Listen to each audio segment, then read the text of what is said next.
Alright, hey guys, remember CCG back in the video. This one we're going over the 25th anniversary tin Dueling Heroes and the best reprints that I personally think are the best reprints in this set. So let's get started with Blue Eyes Jet Dragon. So all the new Blue Eyes support, if you guys have been wanting to like check it out, I know it's not the most competitive deck, but I know a lot of people just enjoy Blue Eyes, so this would be a good chance to pick it up. And ignore the direct by TCG player price.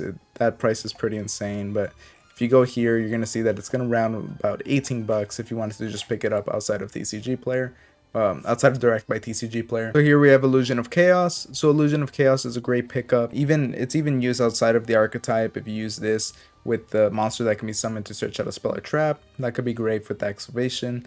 And this card is solid overall, so you can definitely consider picking this up, especially if you want to use it in Dark Magician. So for Dimension Force, we have Visastar Frost. So this is a monster that it's kind of a one-off on its own, but we are seeing it being used in multiple archetypes as there is a lore behind this card. So we're seeing this in things like Scareclaw, things like Manadium. You're going to see different uses for it. So it's going to be a good time to pick it up, especially if you're considering using those or want to be interested in future archetypes that might use it. So that could be a good pickup. We also have Theorem King Regulus. So this monster is pretty amazing. It's just a 2800 beater that's pretty easy to get out, and it's pretty flexible with just any machine deck. If you want to put that in here, it's pretty solid at doing that. And not only that, but the main purpose of this card is that it's essentially a negate. Just by sending this card, you can negate that effect.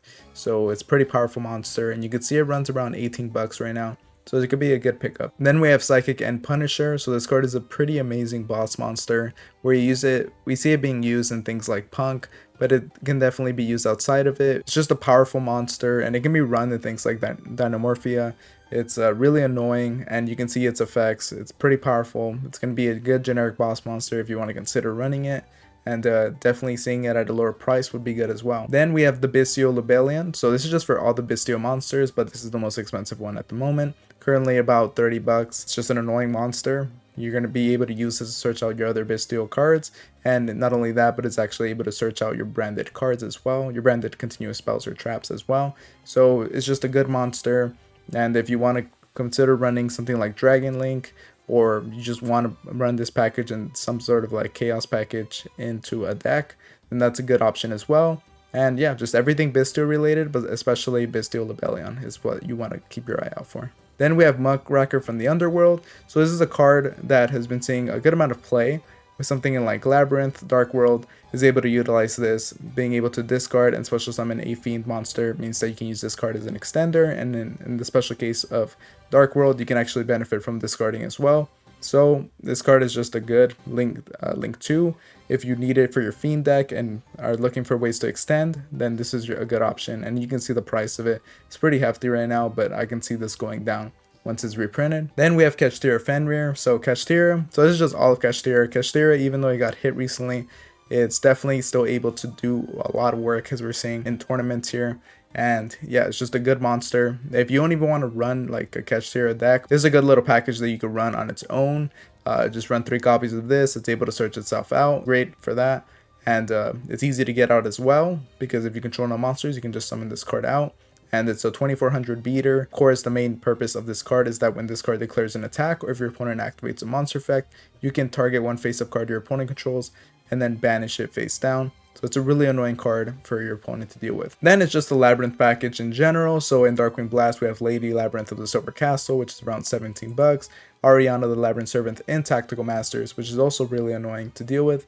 But you definitely want to pick these 2 up if you want to go into Labyrinth. This is a good chance to get it. Labyrinth in general is just going to be a good time to pick up, especially since it's doing pretty well in tournaments right now. So if you're looking for a more competitive deck and for a lower price, then this could be a decent option to go for. And the final card in the Grand Creator set that I wanted to talk about was Rite of Hermosphere. So Rite of Hermosphere, it's just everything Adventure Token you can pick up from the set. Even though Adventure Token isn't really relevant right now, it could be worth just picking up in case you want it and wanted to always play with it. It's there, and it's definitely the only option that you can really see in the Grand Creators. But now I just want to talk to you guys about cards that I think should have been in this set, or would have been really nice if they were in the set. Okay, so from my understanding, from checking, these cards do not seem to be included in the set, which is annoying, but if I'm incorrect, then you guys can correct me in the comments. So the first card I wanted to talk about is Guardian Chhimerium. So even though this is just Guardian Chhimerium in Battle of Chaos and it's been printed in another set in Maze of Memories,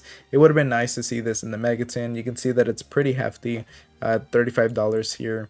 It's just annoying to have to pay for that, especially if you want to play with the new Chimera deck, which has just recently been released. That would have been really great to have a cheaper way of players going into this. So that really sucks not to see that there. Then the other one is EXO Sister Magnifica. So this card actually premiered in Dimension Force, and it doesn't appear to be anywhere in the megatin. So that's going to be really annoying for players that want to pick up EXO Sisters. This card is it's pretty necessary for the deck, as you're going to be able to utilize this card to just finish your opponent. But obviously this is must have in the deck, and having to pay not like a hefty amount, but $8 for it can suck quite a bit. Just would have been nice to see it reprinted here. And that's kind of with the same boat as Sprite's Brind. It's another card that you only really need one of, but $9 for a card does still sting a bit. So that sucks to not see it there. But what do you guys think about the set? Is there any other cards that you guys are looking forward to picking up in the set? I hope you guys enjoyed the video. Make sure to like, comment, and subscribe, and I'll see you guys next time. Thank you for watching.